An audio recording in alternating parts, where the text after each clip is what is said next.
긴급 김용민 땜빵 전문. 네. 김용민 PD 긴급 투입했습니다. 네. 감사합니다. 안녕하십니까. 저는 항상 뭐 6시에 SBS에 출근해가지고 쭉 있습니다. 그래서 뭐 언제든지 땜빵이면 바로 투입이 됩니다. 저 잘 듣고 있습니다. 출근길에. 예. 그 사장님이 지난번에 감사패 드리셨다고 그러더라고. 저를요? 예. 아니 땜빵 잘한다고요? 아니 5분 대기조에 대한 감사. 저는 항상 준비되어 있습니다. 예. 김은국 씨 안 오면 김은국 씨 대신에 또 들어갈 그래요? 만반의 준비가 되어 있습니다. 김은국 씨 성대모사 한번 해보세요. 아예 안 됩니다. 그건 안 돼요? 예. 네, 그렇죠. 진영은 못 넘어가잖아요. 거기 보수적인 진보.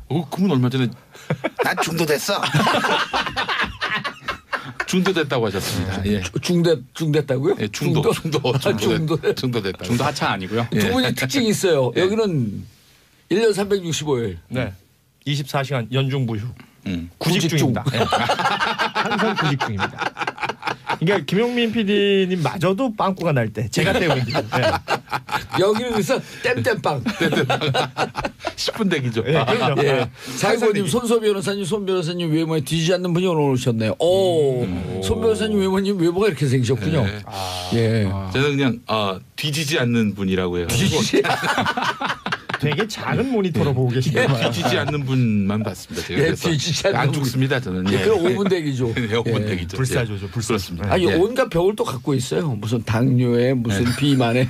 지병들이 또 있으시고. 종합병원이. 아무튼 건강검진 꼭꼭 하시고요. GP요 GP. 제너럴 하스피털. 자 어제 청와대 기자회견 얘기 근데 앞에 하영 기자가 하도 많이 해갖고 그렇죠. 그렇죠. 하영 기자가 안 한 것만 얘기했어요. 하영 기자 가시면서 제 손을 붙잡더니 저는 기레기가 아닙니다라고 얘기하시더라고요. 그래요? 네. 강한 부정은 강한 긍정인데 기자들 사이에서 기레기란 말은 거의 뭐 경기 일으키는 아니 정도.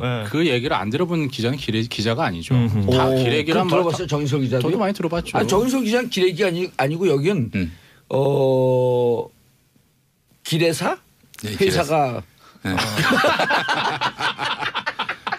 저는 이거 명예훼손입니다 그거. 네. 아니 회사가 거기까지 말했어. 아무 얘기도 안 했어. 시사평론가 중에 몇 안 되는 쓰레기라는 평가를 받고 있어서 시래기로 불리고 있습니다. 아니 그 호가 있잖아. 호가 막말 김용민 선생.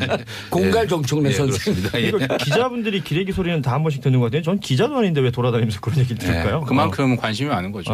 우리는 항상 무풀보다 악플이 낫다 이런 생각을 가지고. 근데 사실 저는 이 국민들이 기레기라고 이렇게 이야기하는 거는 사실 뭐 어느 특정한 대상을 상대로 한 비판이라기보다는 제가 봤을 때는 이런 것 같아요. 뭐 사실 좀 정치도 그렇고요. 뭐 지금 자본 권력도 그렇고 뭐 검찰 권력, 사법 권력 다 개혁의 도마 위에 올랐는데 아니 언론은 왜 개혁의 그렇죠. 도마에 올라요? 그때도 그렇고 지금도 그렇고 심판받지 않은 권력이란 얘기죠. 그러니까 국민들이 웃긴다 니네들. 그러니까 국민들의 수준이 높아지는 거죠. 예, 그렇습니다. 세월호 때 잘못했습니다라고 가서 무릎 꿇은 그 기자는 유일하게 최승호 기자밖에 없어요. 근데 그때 잘했거든. 근데 그분이 PD인데. 그래요? 그러니까 거기서 난 NL인데. NL이시지. 아무튼 무리를 일으켜서 죄송합니다.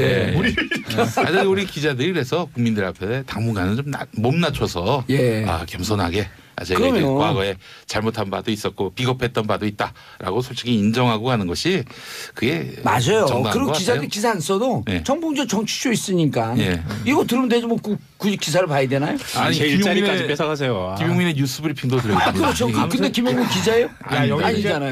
깔때기들 많으니까 치고 들어갈 틈이 없네.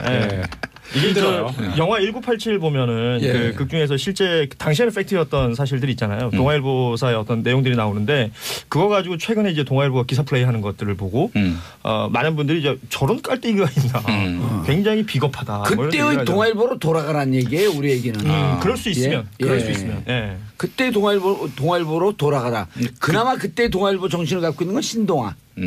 그나마 갖고 있는. 우리 대놓고 비판할 수 있어요. 이제 당시 1987년 때 국민으로부터 지지를 많이 받았던 동아일보는 사주의 간섭보다는 기자들의 어떤 그런 단합된 능력도. 그 보도 지침 칠판에는 거 지워버리잖아요. 이런 보도 지침 그러더니 그 삐 처리하면서 그냥 지워버리잖아요. 기자들의 집단지성이 힘을 발휘하던 때였는데. 그런 때의 동아일보로 돌아가기를 또 국민들은 바라고 있는 향수가 겁니다. 있는 거니까. 어제 청와대에서 기자회견이 있었습니다. 오전에 그 신년사 발표하고 나서 기자회견 약 1시간 정도 진행을 했었는데 뭐 너무나 많은 매체나 그 얘기가 되고 있죠. 현장에서 직접 기자들이 대본 없이 각본 없이 사전 조율 없이 질문을 했고 대통령이 직접 지목을 해서 질문을 받고 답을 하는 형태였는데 이거에 관련돼서 저는 뭐 많은 얘기들이 있으니까 뭐 많이 해왔던 얘기들보다는 기자분들이 지금 어색해하고 있는 게 아닌가. 이런 바뀌어가는 문화에 대해서 어색해하고 있어서 많은 네티즌들의 어떤 반응을 보면요. 대통령이나 기자회견 현장의 그 분위기를 봤을 때는 과거에 오바마 시절의 백악관 같은데 기자들 쪽으로 카메라를 돌리니까 여기가 청와대구나. 기자들 쪽으로 돌리니까 박근혜 시절의 기자들이 그대로다. 그러니까 이제 안타까운 거죠. 슬픈 일입니다. 오늘 구도상 상당히 안 좋네요. 아니 근데 그 참여한 기자들 평가는 어땠어요? 다들 뭐 신선했다라는 평가가 좀 많았고요. 그리고 아직 말씀하신 대로 어색하죠. 사실 이제 대놓고 질문하라고 하니까. 그렇죠. 근데 그리고 뭐 어제 서로 이제 그 문 대통령과 아이 컨택을 하기 위해서 상당한 많은 노력을 기울였잖아요. 인형도 들고 옷도 색깔 튀는 옷을 입고 두 손을 들기도 하고 기자들요. 네. 심지어 이렇게까지 해야 되나 이런 생각까지도 벌떡 하죠. 일어난 기자도 있었습니다. 네. 자기가 손 들고. 그렇죠. 아이 컨택 옆에 있는 기자 보고 있는데 자기를 본 줄 알고 일어났던 거죠. 그분이 이제 어제 그 하하영 기자와 같은 곳에 있는 원래 그 문 대통령과 친분이 있기 때문에 김보엽 기자. 김보엽 기자. 요즘 털 많이 났나요? 어제는 깔끔하던데. 이제 내년쯤 되면은 누구세요, 근데? 예, 저 시사평론가 쓰레기 시래기 김용민입니다. 예. 아니 내년쯤 되면은 기자들이 이제 대통령의 눈에 띄기 위해서 추장 복장을 하고 막 나타나서 이제 퍼포먼스들을 할 줄 몰라요. 그러면은 저는 도리어 그게 굉장히 국민들에게 큰 즐거움을 줄 거라고 생각을 합니다. 우리가 그 이명박근혜 정권을 지나면서 백악관에서 기자회견할 때 대변인 나와서 할 때 혹은 대통령 나올 때 손들라 그러면 이 자기 손이 안 들까봐 이러고 막 드는 모습들 보면서 얼마나 부러워했어요. 저긴 저렇게 자유롭게 질의응답이 되는데 우리나라는 왜 저렇게 써준 거로만 하지? 심지어 순서까지 다 정해놓고는 손을 들어 막 이미 다 누가 얘기할지 다 정해놓은 상태인데. 다 정해놓은 거예요 그게? 이거 쇼를 한 거죠 한마디로. 각본대로 진행이 된 거지. 손 드는 건 마저도 지문이 있는 거죠. 지문이. 1987 거기서 찍어요? 영화를 왜 거기서 찍어? 그러니까 아무튼 어제 그 전반적인 그 기사들이 나온 내용들을 보면 이렇게 눈에 띄기 위한 여러 가지 그 화제성들 그런 것들 얘기를 많이 하는데 정작 내용을 들여다 보면 그 많은 분들이 뭐 정치 경제 뭐 외교 안보 이런 식으로 나누어서 어제 질문을 받았잖아요. 질문이 너무 많이 겹쳤던 거 아닌가 기자들 간에. 그리고 질문이 겹친 것도 겹친 거지만 기자들이 질문을 할 때 저도 방송 보면서 그런 생각했어요. 뭘 물어보고 싶은 거지? 맨 마지막 문장 하나면 됐던 건데 앞에 뭐 이것저것 얘기하는데 이제 제가 보기엔 꼭 그런 얘기. 저도 인터뷰 많이 하니까. 제가 인터뷰 많이 하니까 정말 좋은 인터뷰를 하려면 질문을 멍청하게 해야 돼요. 그래야지 답을 해주는 사람이 다양하게 여러 가지 형태로 답을 할 수 있는데. 어떻게 한번 해보세요. 예를 들었고 내가 대통령이다. 내가 대통령이다? 아니 그래 한번 해보고 싶으신가 봐요. 아니 언제 출마 선언하십니까?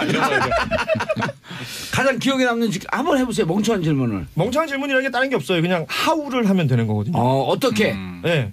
어떻게 생각하십니까가 마지막에 붙으면 되는 건데 어제 제가 보면서 좀 안타까웠던 건 질문을 너무 예스와 노를 이끌어내는 질문을 하는 거예요. 그게 그 신문 기자 스타일과 방송 기자 스타일이 따로 있어요. 신문 기자 같은 경우에는 그 방송 기자는 말씀하신 대로 딱 처음 얘기가 나오길 원하죠. 그래서 뭐 이렇게 되게 간단하게 해야 되고 질문을 구구장창하면 정말 싫어하잖아요. 그렇죠. 신문 기자들은 이런 배경에서 이런 상황을 알고 싶습니다. 딱 흔히 얘기하는 그 주제와 야마를 정해놓고 질문하는 거죠. 원하는 답을 듣기 위해서 하죠. 제가 그래서 어제 보면서 제일 답답했던 게 그거였습니다. 한 기자가 질문을 했어요. 그럼 대통령이 그 질문이 장황했든 어쨌든 답을 하죠.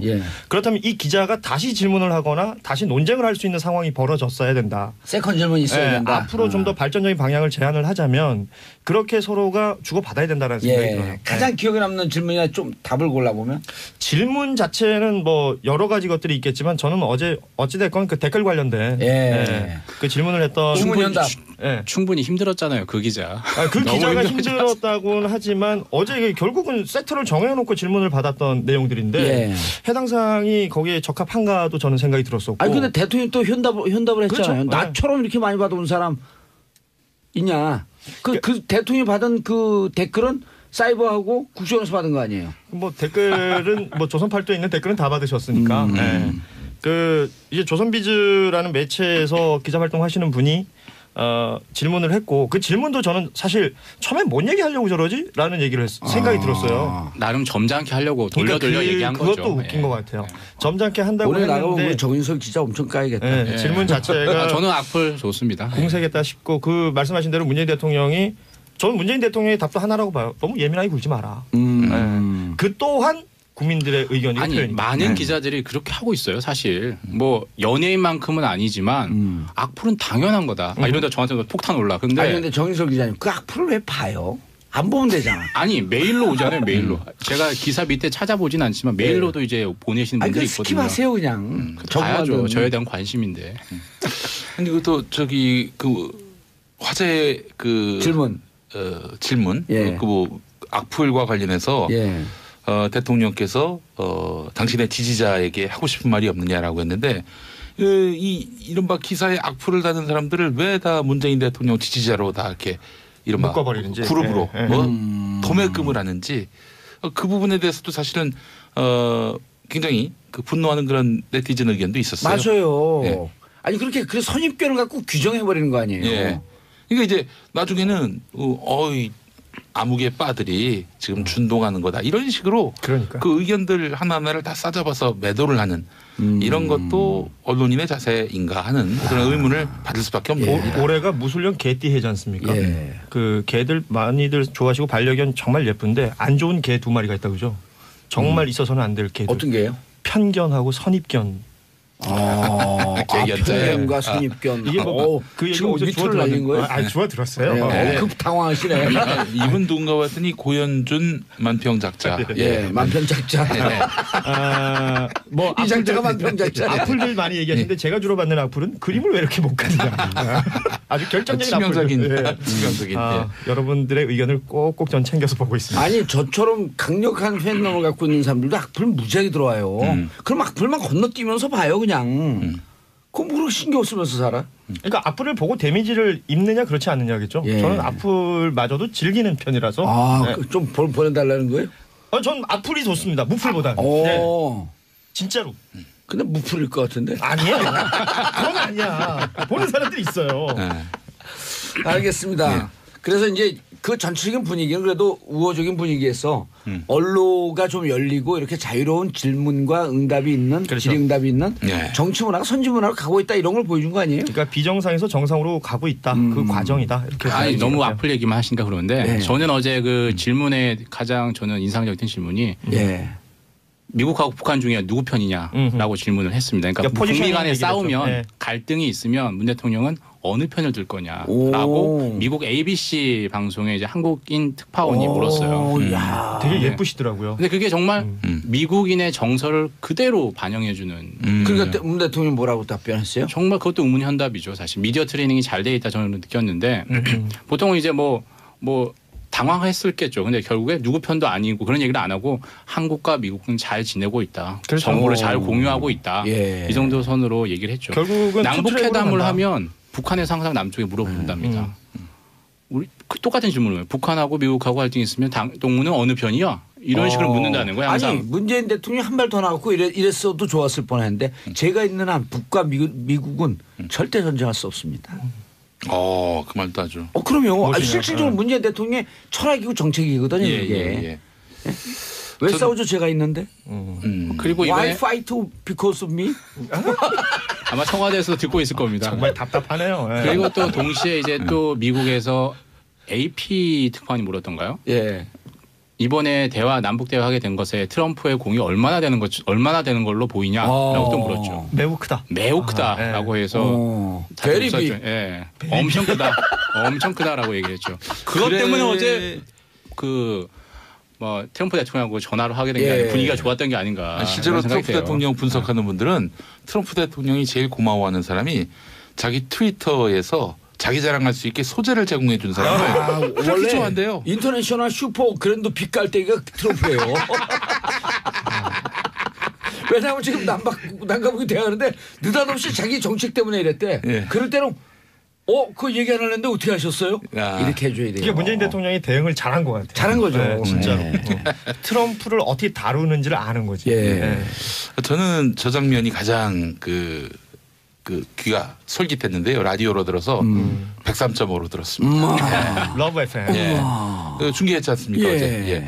그 위안부 피해자 할머니 관련한 언급을 하면서 왜 한일 사이의 합의를 파기를 한다든지 재협상하지 않았느냐라고 물었을 때 그거는 정부와 정부 사이에 합의할 사안이 아니다라면서 2015년 12월 28일의 합의를 그 파기 재협상 차원을 넘어서서 인정 자체를 안 하겠다. 그러니까 그렇죠. 대상으로 두지는 않는 거죠. 네. 그런 선언이었어요. 그리고 정부와 정부 사이의 합의가 아니었었어요. 각국의 국방부 그 외교부 장관이 발표한 선언문이에요. 그냥 각자 알아서. 예. 윤병세. 예. 비응세. 예. 근데 이면 합의가 있었던 거 아닙니까? 이면 합의가. 아침도 안 먹었는데 이면수가 생각나요. 이면 합의. 그 과거 정부들은 왜 이렇게 이면 합의를 해요? 왜 국민들한테 제대로 소상하게 굉장히 중요한 문제인데. 이면 합의라고 그러지 않고요. 그걸 전문용어로 꼼수 합의라고 그러는 꼼수 합의. 그럼요. 네. 뒷거래. 나 꼼수 출신이 이면 합의가 뭐야? 뒷거래. 뒷거래를 한 건데 그 과정이나 그 결과도 하나도 정의롭지 않고요. 근데 문재인 대통령이 어제 이 문제는 정부와 정부 사이에 합의할 내용이 아니라 진실과 정의의 문제다라고 선언했다는 점은 저는 뭐 재협상 파기 차원을 넘어서 뛰어넘은 거죠. 예, 더 큰 이 합의의 권위를 완전히 바람을 빼버린 그런 선언이었다라고 생각합니다. 거기에 담겨 있는 함의는 이렇게 들리네요. 저는 이제 그거 안 봤는데 여기서 들으려고 안 봤어요. 예. 함의가 뭐냐면 예. 역사적 진실 앞에 좀 부끄러운 줄 알아라. 예? 예. 그런 느낌이 딱 와요. 듣는 순간. 그렇습니다. 그래서 그 비용과 관련해서는 또 우리 정부가 부담하겠다. 그러니까 이걸 일본으로부터 받는다든지 하는 일은 하지 않겠다라고 한 점도 굉장히 중요한 그 중심에 이 피해 할머니들을 빼놓고 생각하지 않는다는 것이 의미가 있는 것 같아요. 네. 아니 그 10억엔 그거는 이번에 김현수 선수한테 좀 빌려달라 그러면 돼요. 김현수가 그 컴백하면서 4년 동안 연봉이 96억이에요. 그거면 다 갚아요. 김현수가 누군가 하시는 분들을 위해서 LG 트윈스 이번에 계약하신 볼티모어에서 뛰다가 돌아오신 김현수 선수. 타격머신. 연봉을 엄청 받았죠. 4년 하고 96억인가요? 그거 달라 그러면 돼요. 김현수 잠깐만 줘라. 글쎄요. 뭐 김현수 선수의 의지와는 전혀 상관이 없는. 자 어제 사실은 그 외신 기자 3인방 모두 또 공교롭게 여성분들이었고 일단은 그 워싱턴 포스트의 이거는 아나 파이필드? 뭐 이름이 그런데 그 처음에 인사를 한국말로 했어요. 새해 복 많이 받으시라는 것까지는 한국말로 하고 지금부터 영어로 하겠습니다라고 질문은 영어로 했는데 그때 뭐 다들 기자단 모두 함께 웃었던 상황이었고 그리고 이제 BBC의 로라 비커 또 그리고 아까 말씀하셨던 ABC의 조주희 기자까지 해서 이 외신의 3인방. 조주희 기자는 판도라에 나왔던 그 조주희 기자? 맞습니다. 그래서 어제 그 기자가 이제 누구 편이냐고 물은 거예요. 북한하고 북한하고 미국하고 분쟁이 있으면 포지셔닝을 어떻게 할 거냐는 질문을 했었는데 조주희 기자가요? 그래서 판도라에서 잘렸나? 글쎄 뭐 하여튼 자꾸 새는데 이 3명의 외신 기자들은 이 기자회견이 끝나고 나서 각자 그 개인 SNS에다가 어떤 소감 같은 걸 올렸어요. 과거 혹은 현재 백악관하고 비교해봤을 때 지금 이 문재인 정부의 기자회견은 너무나 좋았다. 75분이라는 긴 시간을 할애했고 그리고 올드 미디어라는 표현을 썼는데요. 거기에 아예 명칭을 했더라고요. 조선일보, 동아일보, KBS. 이 올드 미디어뿐만 아니라 지역에서 온 소규모 지역지들에게도 기회를 주고 질문을 받았던 건 굉장히 인상적이었다. 17개 매체 중에 어제 그 질문을 했던 지역지가 5군데였어요. 뭐 충청권에 있는 곳, 대전, 울산, 강원 뭐 이렇게 지역에 있는 매체들도 질문을 할 수 있었고 과거에는 그렇게 좀 두각을 못 냈다 그러더라고요. 과거에는 아예 그 질문 순서에 빠져 있었고 이런 경우들이 많았다고 하는데 이번에는 뭐 적절히 잘 들어갔던 것 같고 그 왜 수호랑 인형 들었던 분이 인형 들어서 그 지목받으려고 했던 분이 강원도민일보 기자이셨어요. 평창올림픽이 열리는 강원도에서 온 강원도민일보 누구입니다. 인상적이네요. 네, 뭐 이런 것들이 결국은 다 하나하나 다 기억에 남는 장면들이 아니었나 생각이 듭니다.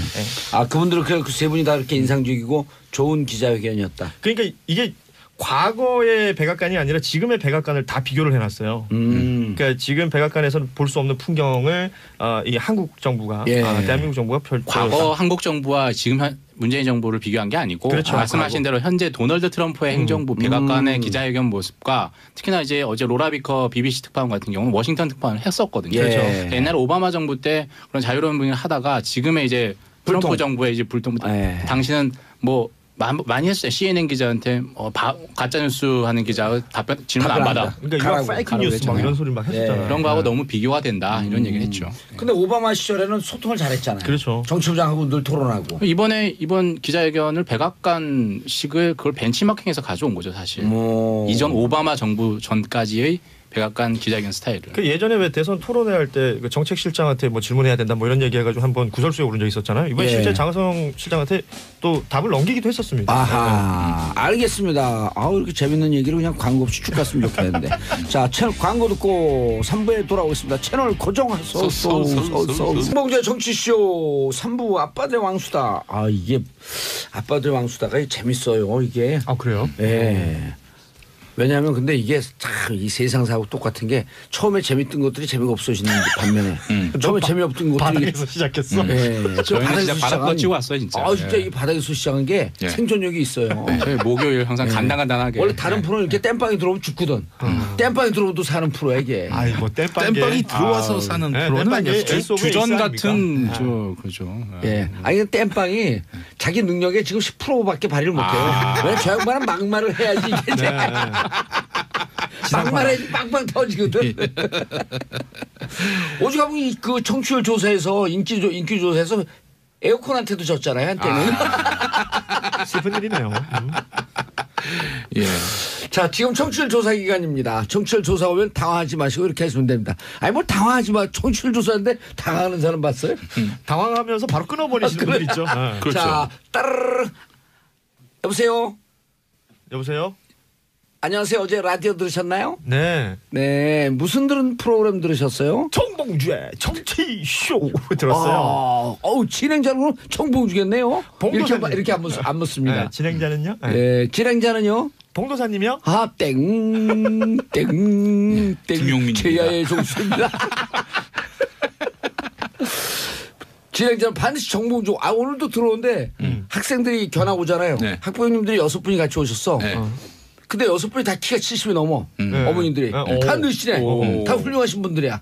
그런데 봉도사다. 그런데 이 청취율 조사했을 때 봉도사다 그러면 큰일 나요. 네. 정봉주다. 정봉주라고 세 글자를 또박또박. 자, 방송국은요? 스브스 아니고 SBS요? 예, SBS를 그 BBC라고 이렇게 얘기하면 안 됩니다. 제가 미국 진출은 아직도 시간이 있어요. 시간이 필요해요. 예. SBS 띵동댕. 이번에 이제 한 10% 우리도 2자릿수 넘겨야죠. 예.